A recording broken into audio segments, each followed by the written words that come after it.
नमस्कार दोस्तों, मैं राज बोल रहा हूँ। आप लोगों ने मुझसे रिक्वेस्ट किया था कि mRNA HIV वैक्सीन के बारे में कुछ बताएं। तो आज का वीडियो जो है इस mRNA HIV वैक्सीन के बारे में है। ये पहला वीडियो है मेरा इस सीरीज़ में।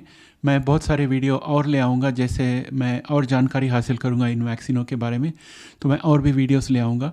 तो अगर आप ये चाहते हो कि आप कोई वीडियो मिस ना करें, तो आप चैनल को सब्सक्राइब करें और नोटिफाई बटन दबा दें, ताकि जब भी मैं वीडियो अपलोड करूँगा आपको पता चल जाएगा कि मैंने वीडियो अपलोड किया है।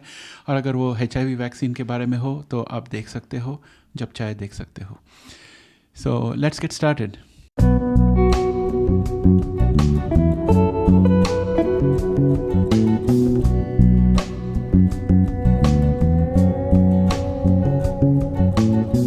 दोस्तों, ये वीडियो जो है मैंने इंग्लिश में बनाया हुआ है। आप अगर इंग्लिश में देखोगे तो आपको और डिटेल में पता चलेगा, क्योंकि मैं इंग्लिश अच्छी तरह से बोल लेता हूँ, लेकिन हिंदी मेरी इतनी अच्छी नहीं है। तो शायद मैं थोड़ी चीज़ें यहाँ बता नहीं पाऊँगा, क्योंकि मेरे पास वो शब्द नहीं होंगे जिससे मैं आपको समझा सकूँ कि क्या हो रहा है इस वैक्सीन में। तो चलिए शुरू करते हैं बात।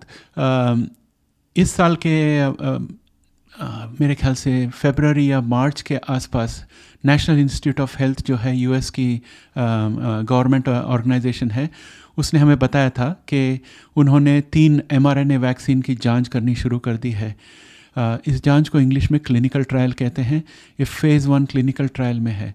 हमेशा फ़ेज़ 1 क्लिनिकल ट्रायल में क्या होता है कि जो भी मेडिसिन को टेस्ट करते हैं क्लिनिकल ट्रायल फ़ेज़ 1 में, वहाँ पर वो देखना चाहते हैं कि ये थेरेपी सेफ़ है कि नहीं। तो उसका मेन ऑब्जेक्टिव होता है कि सेफ्टी होना चाहिए। फिर इसके बाद क्लिनिकल ट्रायल फ़ेज़ 2 में वो थेरेपी जाएगा, जहाँ पर उसकी इफ़ेक्टिवनेस, यानी कि वो कितना प्रभावशाली है, इसका अनुमान करेंगे। और अगर वो थेरेपी प्रभावशाली है तो FDA ये देखेगा कि मार्केट में जो ऑलरेडी थेरेपीज़ है क्या ये उसके बराबर या उससे अच्छा है।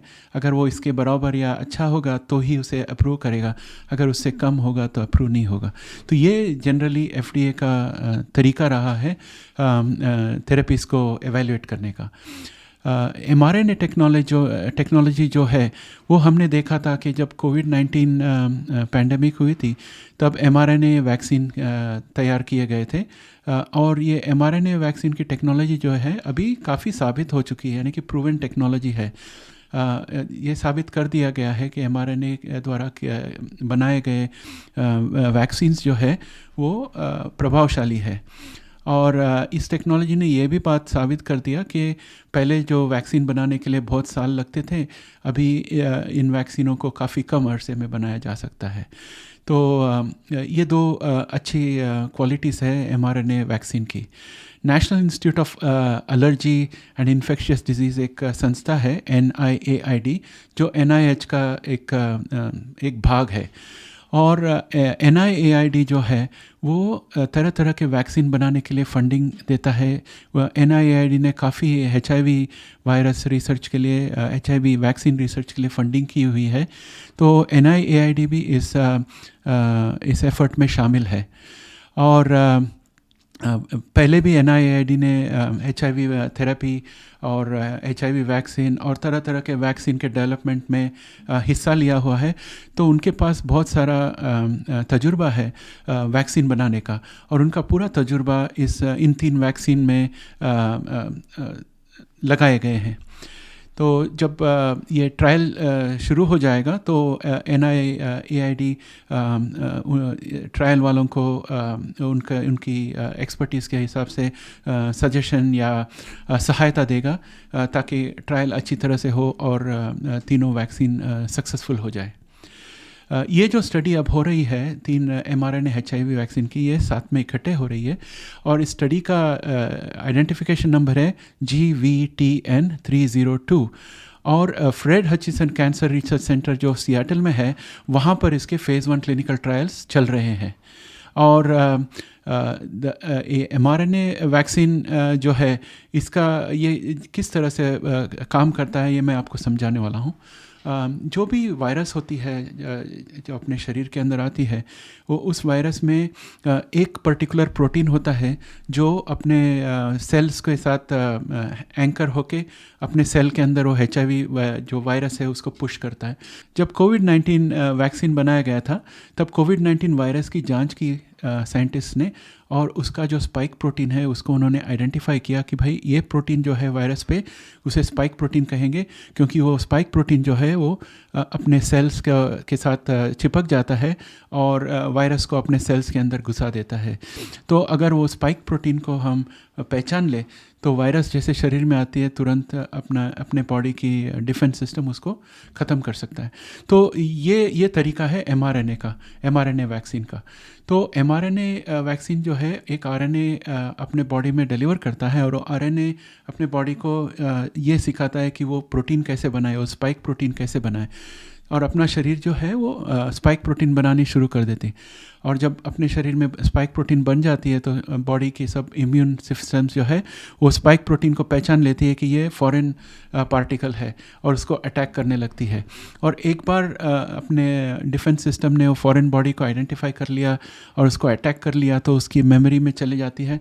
तो अगले बार अगर असली वायरस बॉडी में आए तो उस वायरस में वो स्पाइक प्रोटीन होगी, और अपने बॉडी की डिफेंस सिस्टम वो स्पाइक प्रोटीन को तुरंत पहचान लेगी और तुरंत हमला कर देगी, और वो एक वायरस जो शरीर में आया उसे मल्टीप्लाई होने के पहले ही उसे ख़त्म कर देगी। ये तरीका है mRNA वैक्सीन के सक्सेसफुल होने का। लेकिन अगर वायरस अपना स्पाइक प्रोटीन बदलता रहे तो तरह तरह के वैक्सीन अपने को लाने पड़ते हैं। अभी फ़िलहाल जो 3 HIV virus vaccine mRNA vaccine trial पे है, इस ट्रायल पे इसमें 3 अलग अलग वेरिएशंस है स्पाइक प्रोटीन के इस ट्रायल में, ताकि तीनों की जांच किए जा सकते हैं। ये 3 वैक्सीन्स जो है उनका नाम है, पहले का नाम है BG505 MD39.3 mRNA, दूसरे का नाम है BG505 MD39.3 GP151 mRNA, और तीसरे का नाम है BG505 MD39.3 GP151 CD4KO mRNA। मुझे लगता है CD4KO यानी कि CD4 नॉकआउट, लेकिन इसके बारे में और जानकारी मुझे मिले तब मैं आपके साथ और डिटेल में बात करूंगा। इन 3 वैक्सीन्स के बारे में मुझे और स्टडी करनी है और इन्फॉर्मेशन जानकारी इकट्ठे करनी है। वो करने के बाद मैं आपको डिटेल्स दूंगा कि ये 3 वैक्सीन किस तरह से काम करते हैं, और किसी को तीनों वैक्सीन लेने की ज़रूरत है कि सिर्फ एक वैक्सीन लेने की ज़रूरत है, वो सब के बारे में जानकारी मैं ढूंढ रहा हूँ। जैसे मुझे मिल जाएगा मैं और भी वीडियो बना के आपको वो बता दूंगा।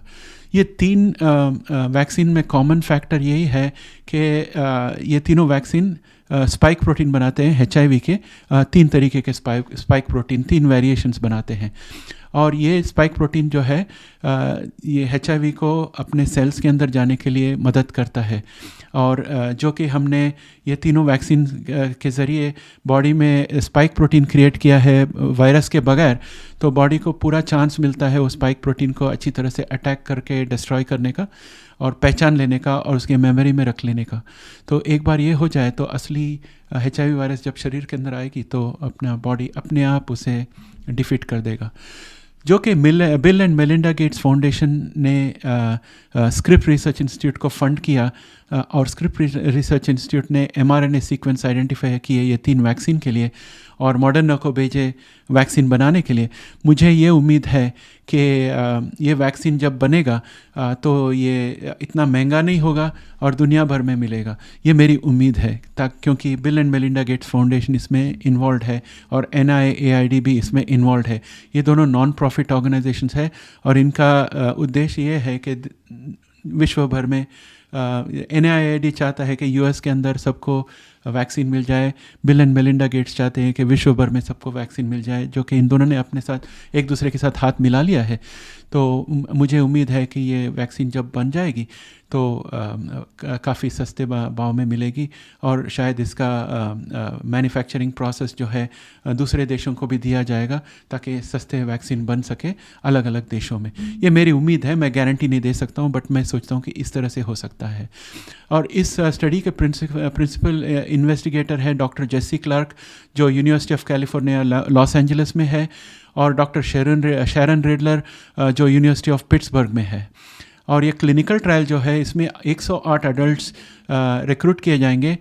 ये 11 यूएस में से 11 क्षेत्रों में से इन्हें चुना जाएगा और ये क्षेत्र है बर्मिंघम जो अलबामा में है, फिर Boston, Los Angeles, New York city, Philadelphia, Pittsburgh, Rochester, New York और सिएटल। और ये जो लोग यहाँ पर ये 108 लोग जो इसमें इस स्टडी में हिस्सा लेंगे उन्हें पार्ट ए और पार्ट बी में बांटा जाएगा।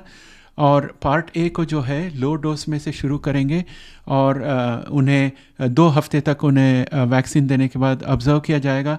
अगर उन्हें कोई तकलीफ़ नहीं हुई और सेफ्टी पता चल गया कि ये वैक्सीन का डोज सेफ़ है तो फिर डोसेज बढ़ाया जाएगा और पार्ट बी के लिए लोगों को रिक्रूट किया जाएगा ताकि वो लोग को भी वैक्सीन का डोज देकर ट्रायल शुरू किया जा सके। और इस ट्रायल के लिए उन्होंने 18 साल से 55 साल के उम्र वाले लोगों को आइडेंटिफाई किया है। और फेज़ 1 क्लिनिकल ट्रायल जो है इसे जुलाई 2023 तक ख़त्म करने का इरादा है। और ये पूरा स्टडी जो है ये शुरू हुआ February 11, 2022 को और October 13, 2023 में ये पूरी तरह से कंप्लीट होगा। तो October 13, 2023 के बाद हमें पता चलेगा कि ये स्टडी सक्सेस हुआ है कि नहीं। अगर सक्सेस हो गया तो ये फ़ेज़ 2 में जाएगा जहाँ पर उसकी एफिशिएंसी या उसकी प्रभावशाली वो कितना प्रभावशाली है ये देखा जाएगा। तो ये है mRNA 3 mRNA वैक्सीन के बारे में अब तक मेरे पास जो जानकारी है वो मैंने आपको बता दी है। और मैं इंग्लिश में जिसे कंक्लूजन कहते हैं या हिंदी में शायद इसे सारांश कहते हैं, जो ये सब मैंने जो बताया उसका सारांश मैं आपको बता दूं तो पहली बात यह है कि mRNA टेक्नोलॉजी ने अपने आप को कोविड-19 वैक्सीन के दौरान पैंडमिक के दौरान कोविड-19 वैक्सीन बनाने में अपना सामर्थ्य बता दिया है या अपना इफ़ेक्टिवनेस बताया है कि ये जो वैक्सीन्स है ये बहुत शॉर्ट टाइम में बन सकते हैं और काफ़ी प्रभावशाली रह सकते हैं। और मॉडर्ना ने ये बता दिया है कि ये साबित कर दिया है कि वो बहुत सारे वैक्सीन बहुत जल्द बना सकते हैं, यानी कि बहुत सारी डोसेस बना सकते हैं। और जो कि ये 3 वैक्सीन अभी ट्रायल में आ रहे हैं तो तीनों में से कम एक तो सक्सेस होगा और अगर तीनों के तीनों सक्सेस हो जाए तो और भी बढ़िया। और जो कि NIAID और बिल एंड मेलिंडा गेट्स इसमें शामिल है, इसकी वजह से मुझे ये उम्मीद है कि जब ये वैक्सीन सक्सेसफुल हो जाएगा तो इसका ब्लूप्रिंट जो है दूसरे देशों को भी दिया जा सकता है और शायद ये वैक्सीन काफ़ी सस्ते में भी मिल सकता है और विश्व भर में जा सकता है। ये मेरी उम्मीद है, मैं गारंटी नहीं दे सकता हूँ बट मेरी ये उम्मीद है क्योंकि ये संस्थाएं जो है ये नॉन प्रॉफिट संस्थाएं हैं। दोस्तों यही है मेरे पास अभी तक। मेरी हिंदी इतनी अच्छी नहीं है लेकिन उम्मीद करता हूँ कि आपको मैंने जो कुछ बताया वो समझ में आ गई है। और अगर आप चाहते हैं कि मैं हिंदी में ऐसे वीडियो बनाया करूँ तो आप ज़रूर कमेंट में इंग्लिश में लिख दीजिए कि yes we need more videos in Hindi, तो फिर मैं हिंदी वीडियो बनाऊंगा। नहीं तो ये मेरा आखिरी हिंदी वीडियो होगा। कि अगर आप पूरे डिटेल में जानना चाहते हो तो इसका इंग्लिश वर्जन भी मैंने डाला हुआ है आज ही, तो आप उसको भी देख सकते हो। तो ये दोनों हिंदी और इंग्लिश वर्जन के बीच में आपको टोटल नॉलेज मिल जाएगी ये 3 वैक्सीन के बारे में जो मेरे पास अभी तक है। और फ्यूचर में जो कुछ मैं बताने वाला हूँ और भी वीडियोस बनाने वाला हूँ इसी टॉपिक पे, अगर वो आप देखना चाहते हैं तो सब्सक्राइब कीजिए और नोटिफाई बटन दबा दीजिए तो आपको तुरंत पता चलेगा जब भी मैं वीडियो अपलोड करूँगा। बाय फॉर नाउ, धन्यवाद, thanks and have a great day.